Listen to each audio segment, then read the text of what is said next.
Glória a Deus. Amém. Vamos orar ao Senhor Jesus. Se você puder ficar de pé para nós orarmos a Deus. Muito obrigado, Senhor. Obrigado por mais um domingo que nós podemos estar na Tua casa. Estamos iniciando a nossa semana da melhor forma. Estamos iniciando a semana buscando as direções do Teu coração. E eu quero profetizar que será uma semana de portas se abrindo, de oportunidades de Deus chegando. Será uma semana abençoada que nós vamos viver. E que a Tua boa mão nos conduza durante todo o decorrer dessa próxima semana. Nos abençoando, nos dando livramento e paz. Pedimos que o Senhor fale agora conosco, através da Tua palavra. E que sejamos instruídos para viver o melhor que o Senhor tem para a nossa vida. Oramos em nome de Jesus. Se você crê, diga amém. Tome seu lugar. Glória a Deus.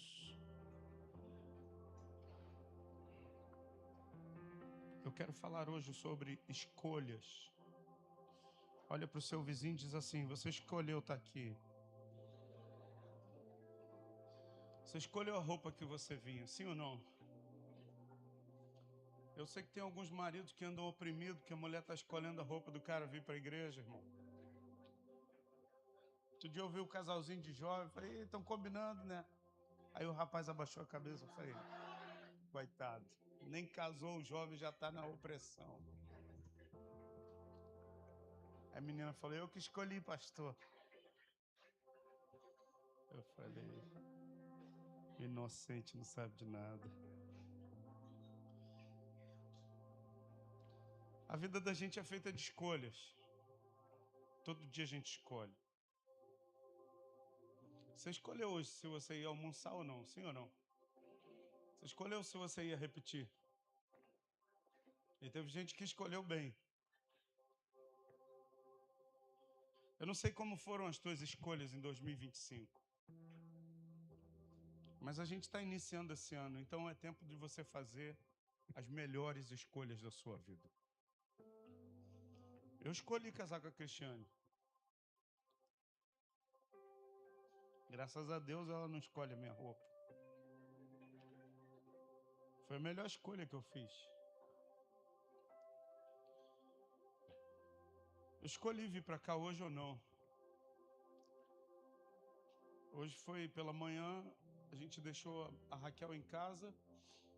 A gente saiu ontem da conferência aqui, uma conferência muito abençoada. E passamos a madrugada com ela em febre. E ela, quando fica com febre, ela fica bem dengosa e vai dormir na minha cama. Ela dorme e eu não consigo dormir. E eu tive que fazer uma escolha. A Cristiane falou, um de nós dois temos que vir para a igreja. Eu vou pregar. Eu falei, mas eu vou para a igreja. A Manu vai ficar com ela. Foi uma escolha difícil. Deixei a irmã mais velha cuidando, para que a gente pudesse vir. Uma escolha. E aí, quando eu estava aqui, eu mandei mensagem, falei, Manu, como é que está a sua irmã? Média temperatura. Falou, pai, tá normal a temperatura. Falei, glória a Deus. São escolhas que a gente faz. Algumas escolhas a gente acerta muito bem. Outras escolhas a gente erra muito feio. Agora, o que determina as escolhas que a gente faz são as prioridades que nós temos. E eu quero falar hoje sobre o importante ao invés do urgente. Você pode dizer comigo, o importante ao invés do urgente. Como assim, pastor? Tem gente que vive pelas urgências. Só falta dar para ele o capacete do corpo de bombeiro e uma mangueira para ele viver apagando urgência. Tem uma urgência aqui, ele sai correndo, apaga aqui. Aí tem outra ali, aí ele apaga lá. E tem mais uma aqui, aí ele vive correndo de um lado para o outro, apagando, resolvendo urgências. Quando você precisa para uma vida bem-sucedida, escute o que eu vou te dizer, para uma vida bem-sucedida, isso seja com Deus, seja no âmbito profissional, seja na sua vida acadêmica, seja na sua vida financeira, você precisa andar por aquilo que é importante. Se você viver pelas urgências, você vai vivendo, apaga uma coisa aqui, apaga outra ali, e resolve um problema aqui. Escuta, e os problemas não param de eclodir, de explodir na nossa frente. E a gente precisa decidir uma coisa: eu vou viver pelos princípios. Por isso o tema dessa mensagem é o importante ao invés do urgente. Abra sua Bíblia, Lucas capítulo 10, verso de número 38. Lucas 10, 38. Um bom grupo da igreja hoje não veio ao culto, talvez com medo da chuva, ou porque já veio ontem, ou porque o Flamengo está jogando hoje. Mas eu louvo a Deus por você que veio, independente da chuva, independente do Flamengo. E se você ficar olhando o WhatsApp para ver quanto está o jogo, corre o risco do seu celular queimar. E eu não estou amaldiçoando você. Eu sei que os vascaínos... Não, vamos falar da Bíblia, é melhor. Melhor a gente falar da Bíblia. Vamos falar da Bíblia, porque os caras já sofrem tanto. Lucas capítulo 10, verso 38. Se eu fosse o Rafael, eu já tinha mudado já. Só para não ser mais oprimido pelo pastor. Lucas 10, 38 diz assim: caminhando Jesus e os seus discípulos chegaram a um povoado, onde certa mulher chamada Marta os recebeu em sua casa. Maria, sua irmã, ficou sentada aos pés do Senhor. Maria, sua irmã, ficou sentada aos pés do Senhor, ouvindo-lhe a palavra. Marta, porém, estava ocupada com muito serviço. Maria escolhe ficar sentada aos pés do Senhor, ouvindo a palavra. Marta, porém, estava ocupada com muito serviço. Aproximando-se dela, perguntou: Senhor, não te importas que a minha irmã tenha me deixado sozinha com o serviço? Diz-lhe que me ajude. Respondeu o Senhor: Marta, Marta, você está preocupada, inquieta com muitas coisas. Todavia, apenas uma é necessária. Maria escolheu a boa parte e essa não lhe será tirada. Eu quero falar sobre o importante ao invés da urgência. E nessa história, nesse texto, a gente aprende alguns princípios. O primeiro que eu queria que você tomasse nota e guardasse: a Marta, ela se rende ao que é urgente, enquanto a Maria escolhe o que é importante. E deixa eu perguntar para você, o que é importante e o que é urgente na sua vida? O que para você, pastor, numa escala de valores, isso aqui para mim é importante, isso aqui é urgente. Todas as vezes que eu andei pelas urgências, me dei muito mal. Todas as vezes que eu foquei no importante, sabendo que tinha urgência, mas eu falei, é melhor cumprir aquilo que é importante. As urgências foram se acabando, se atenuando. E eu queria que você hoje saísse daqui, sabe, para escolher, fazer a melhor escolha da sua vida. Eu vou começar a olhar para aquilo que é importante na minha vida. Porque tem tanta coisa que são urgentes, que são superficiais. Tanta coisa que são urgentes, mas elas são, sabe, elas são tão rasas e a gente perde tempo com esse tipo de coisa. E eu quero que você anote aí, qual é a coisa importante que você tem deixado de fazer, porque tem se deixado levar pelas coisas urgentes. É uma pergunta que eu quero fazer para você. O que você tem deixado? Isso aqui é importante, mas eu tenho deixado o importante para cuidar da urgência. Ah, pastor, eu não tenho gastado tempo com a minha família. Os pais, eu não tenho dado presença para os meus filhos, eu tenho dado presente. Você está trocando importância pelas urgências. Então vai se encolhendo aí, porque hoje vai apertar. Sempre que eu trabalho para Cristo, nos priva da intimidade com Cristo, nós estamos fora da prioridade de Cristo. Eu quero que você entenda isso. Porque tem gente que diz assim, não, pastor, eu tô trabalhando para Deus, mas o meu trabalho para Deus não pode me privar daquilo que é importante. Porque às vezes a gente se vê fazendo uma opção de coisas para Deus, sem ter tempo com Deus. A gente está errando na escala de valores. A Bíblia diz buscar em primeiro lugar o reino de Deus e a sua justiça. E todas as demais coisas... Eu aprendi esse versículo, eu era um garoto. Mas a gente inverte a escala de valores e a gente busca as demais coisas. E Cristo a gente busca por último. E a gente vive nadando, remando contra a maré. E a gente diz assim, poxa, eu não sei por que não está dando certo para mim. Eu não sei por que eu não estou tendo resultado. Olha o que a Bíblia nos ensina sobre prioridade. Eu queria que você entendesse. A escala de valores de muitos cristãos estão desordenada.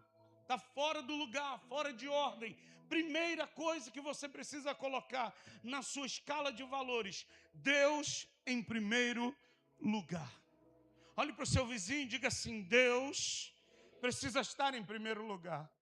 Fala para o outro para não ficar com ciúme, diz: Deus precisa estar em primeiro lugar da sua vida.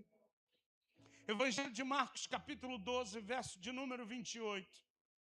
Até o versículo 31 diz assim: um dos mestres da lei, aproximando-se, ouvindo-os discutindo, notando que Jesus lhe dera uma boa resposta, perguntou-lhe: de todos os mandamentos, qual o mais, o quê? Importante. Um cara que era mestre da lei se aproxima de Jesus, vê Jesus conversando e diz assim: mestre, qual o mandamento mais importante? E aí o texto continua e diz assim: respondeu Jesus: o mais importante é este: ouve, ó Israel, o Senhor, o nosso Deus, o Senhor, o único Senhor. Ame o Senhor, o seu Deus, de todo o seu coração, de toda a sua alma e de todo o seu e de todas as suas forças. E o segundo é este: ame o seu próximo como a si mesmo. Não existe mandamento maior do que este. O primeiro mandamento, ou o que é mais importante, é você colocar Deus em primeiro lugar da sua vida. Eu fui pregar num congresso em Minas Gerais, numa cidade chamada Sete Lagoas. E a pessoa que me antecedeu na pregação, tinha uma série de pregadores que ia pregar. Era uma irmã, ela é muito conhecida na rede social, ela estava pregando antes de eu pregar. E ela falou que ela adotou um hábito na vida dela. Quando ela acorda, a primeira coisa que ela faz, antes de olhar qualquer tipo de mensagem, antes de ouvir qualquer coisa, antes de ver qualquer conta que tenha para pagar, qualquer situação, ela para e ouve um provérbio da Bíblia. É um princípio que ela falou, que ela aplicou. Ela falou: sabe o que tem acontecido? Deus tem me dado sabedoria para resolver todos os problemas que eu tenho durante o meu dia. Porque ela focou naquilo que é principal, o que precisa estar em primeiro lugar. Deus precisa estar em primeiro lugar da sua vida. Talvez isso choque alguns pais, porque tem pais que dizem assim: não, meu filho tem em primeiro lugar. Eu amo as minhas filhas, Gabi, Manu, Raquel. Eu as amo muito, mas elas não estão em primeiro lugar na minha vida. Eu amo a minha esposa. Sou apaixonado por essa mulher. Ela é o amor da minha vida, mas ela não está em primeiro lugar. Se ela estiver em primeiro lugar, meu casamento vai ruir. Se ela estiver no primeiro lugar, a gente vai começar a ter briga. Se as minhas filhas estiverem no primeiro lugar, eu vou começar a ser um mau pai para elas. Deus precisa estar em primeiro lugar. Só que a gente confunde Deus de coisas que fazemos para Deus. Entenda isso. A gente confunde achando que por eu estar fazendo coisas para Deus, eu estou tendo intimidade com Deus. Escuta, a intimidade com Deus é no lugar secreto. A intimidade com Deus é através da oração. A intimidade com Deus é através da leitura da palavra. A intimidade com Deus é quando eu separo um tempo especial para ouvir Ele e falar com Ele. Você está me entendendo hoje, sim ou não? Lucas capítulo 14, verso 26, 27 e 33 diz assim: se alguém vem a mim e ama seu pai, sua mãe, sua mulher, seus filhos, seus irmãos e irmãs, até a sua própria vida, mais do que a mim, não pode ser meu discípulo. Aquele que não carrega a sua cruz e não me segue, não pode ser meu discípulo. Da mesma forma, qualquer de vocês que não renunciar a tudo o que possui, não pode ser. Escuta, Jesus está batendo forte, dizendo assim: Júnior, se você amar mais a Cristiane, se você amar mais a Gabi, a Manu e a Raquel, se você amar mais a sua mãe, se você amar mais os seus irmãos, se você amar mais tocar violão para mim do que você me amar, você não pode ser meu discípulo. Na escala de valores de um crente bem-sucedido, em primeiro lugar precisa vir Deus na sua vida. E eu queria que você fizesse essa escolha, que você saia daqui, sabe, a gente está iniciando o ano, e que você decida, escolha, tome essa decisão e escolha dizendo: em primeiro lugar da minha vida está Deus, e ponto final. Você me entende hoje, sim ou não? Mateus capítulo 6, verso 31 a 34 diz assim: portanto, não se preocupem dizendo que vamos comer, ou que vamos beber, ou que vamos vestir, pois os pagãos e que correm atrás dessas coisas, mas o Pai Celestial sabe que vocês precisam dela. Busquem, pois, em primeiro lugar o reino de Deus e a sua justiça, e todas essas coisas lhes serão acrescentadas. Que todas essas coisas é o que o autor está dizendo: o que comer, o que beber, o que vestir. Eu e Cristiane, a gente passou por um período no início do casamento muito desafiador. Nós casamos e o desafio era da gente comer todo dia. E a gente estava desempregado, Cristiane formada, e eu não conseguia emprego, eu também não conseguia. Eu falei: caramba, eu tirei a menina da casa da mãe dela, do pai dela, o pai dela dava tudo. Essa garota vai passar necessidade comigo. E nós morávamos em cima da casa dos meus pais. Eu falei: cara, pelo menos de noite ela tem que comer. Porque se ela não comer de noite, como é que eu vou fazer oração com ela de noite? Aí a gente descia, né, meu amor? Ia lá na casa da minha mãe, eu batia, a gente chegava: viemos visitar vocês. Aí minha mãe já entendia, já preparava comida. Até que um dia a Cristiane falou assim: amor, tá errado. Eu falei: o que tá errado? Ela falou: a gente tá descendo para comer na casa da sua mãe. Eu falei: mas se a gente não descer, vai ficar ruim para comer. Ela falou assim: e o Deus que a gente serve? Ele é Deus que supre a nossa necessidade ou não? Eu falei: pô, mas ficou muito ruim para mim como homem. Ela falou assim: vamos orar porque Deus vai suprir nossas necessidades. No primórdio da humanidade tinha um telefone que tinha um fio. Chamava telefone fixo. Tinha uma operadora chamada Telemar. Faz o 31. E quando você não pagava, eles cortavam para você fazer ligação. Você só recebia. E te davam um prazo para você receber. Se você não pagasse, aí cortava a sua linha definitivamente. E a gente estava nessa parte de... a gente estava só recebendo. E aí a gente foi para um tempo de oração. Nossa casa a gente só tinha algumas coisas no quarto e uma geladeira e um fogão. E na sala alguém doou para a gente uma... não é o nome daquilo? Tapete e um puff. Uma almofada. E era o nosso cantinho. E tinha um radinho lá que só funcionava na mão da Cristiane. Ela falou assim: vamos orar, amor? Eu estava muito mal aquele dia. Estava muito triste. E quando a gente está tomado pela tristeza, até para buscar Deus a gente encontra dificuldade. Eu falei: tá bom, vamos orar. E as nossas orações eram choração. Porque a gente orava, falava Senhor e começava a chorar, e quando a gente terminava de chorar, a gente falava em nome de Jesus, amém. Jesus lia as nossas lágrimas. E aquele dia a gente dobrou o joelho, a gente não tinha nada para comer, o telefone já estava no último suspiro. E a gente dobrou o joelho e falou Senhor, e começamos a chorar. Eu chorava de um lado, o Cristiano do outro. Quando a gente terminou de chorar, enxugamos as lágrimas, em nome de Jesus, amém. Quando a gente terminou de falar em nome de Jesus, amém, o telefone tocou. Eu falei, atende lá, Cristiano. Ela atendeu, um casal que a gente conhecia muito próximo. Falou assim, a gente queria compartilhar uma bênção com vocês.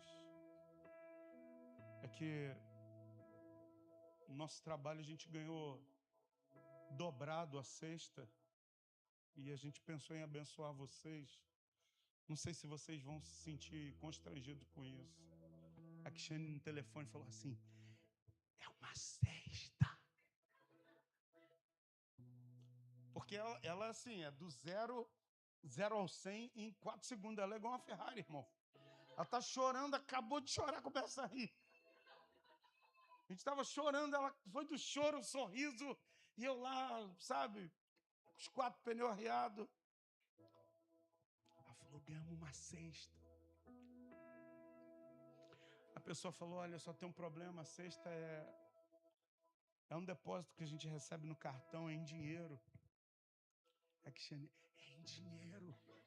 Aí eu fui animando, irmão. Eu falei, ô Jesus, obrigado, Senhor, viu a lágrima aí. Aí a pessoa falou, só tem um problema, tem que ir com a gente.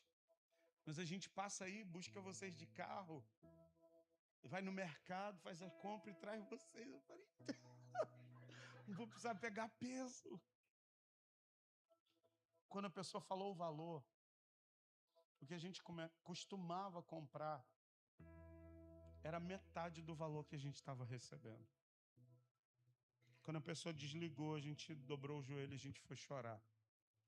O choro agora era de gratidão. Porque quando a gente coloca Deus em primeiro lugar da nossa vida, a gente sempre vai ter o cuidado dele em tudo que a gente precisa. Eu queria que você colocasse Deus em primeiro lugar da sua vida, porque ele vai cuidar de tudo que você precisa. Quando o nosso coração está livre dos fascínios das coisas e não permitimos que elas transformem em prioridades, então a bênção de Deus sempre vai se manifestar. Eu quero declarar, a bênção de Deus vai se manifestar na sua vida, vai se manifestar nesse mês, nesse ano, de uma forma incrível na sua vida, em nome de Jesus. Você crê nisso em nome do Senhor Jesus? Eu recebi uma mensagem da irmã Alzira. Ano passado a gente estava no culto aqui, ela recebeu uma palavra de Deus. E ela ganhou um concurso. Ela trabalha com casamento.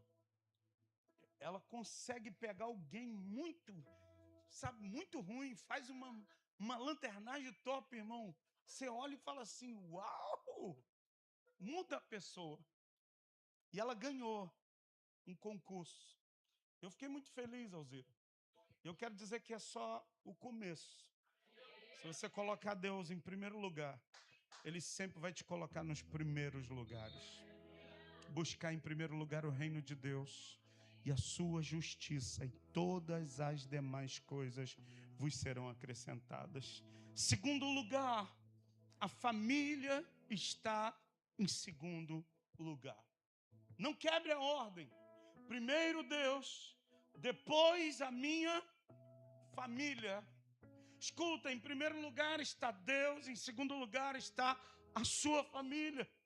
Tem gente confundindo. Talvez você vai assustar.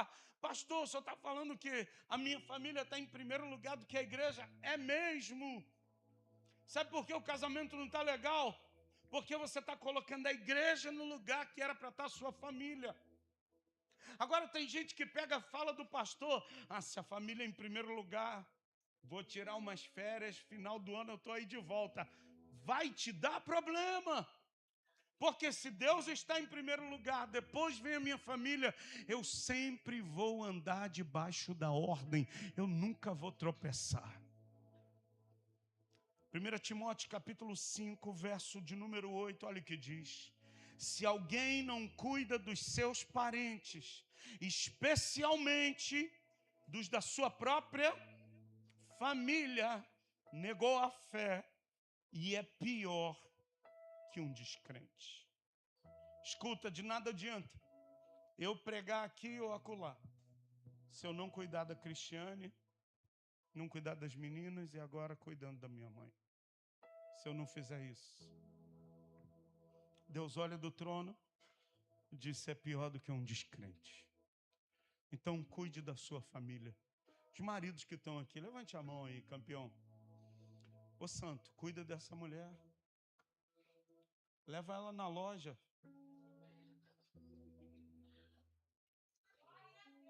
Leva ela no shopping amanhã, escuta aí, amanhã. Leva ela no shopping. E quando ela estiver diante da loja que tem o vestido, tu fala assim: agora vamos orar porque eu não tenho dinheiro. Se ligou? Ah, irmãzinha, pensou que eu ia dar mole pra você, né, santa? Deus é fiel, meu amor. Vou te levar amanhã lá no shopping. Já quer ir hoje, Bill. Cuide da sua família. Terceiro lugar, o seu trabalho. Tem gente que eu já perguntei: por que você não está vindo ao culto? Pastor, estou trabalhando muito. Por que você não está indo para a célula? Pastor, muito trabalho. Escuta, está desgovernado, está desordenado. Deus, a minha família e depois o trabalho. Tem gente que coloca trabalho, segundo trabalho, terceiro trabalho, por último, a família e Deus. Vai ter problemas.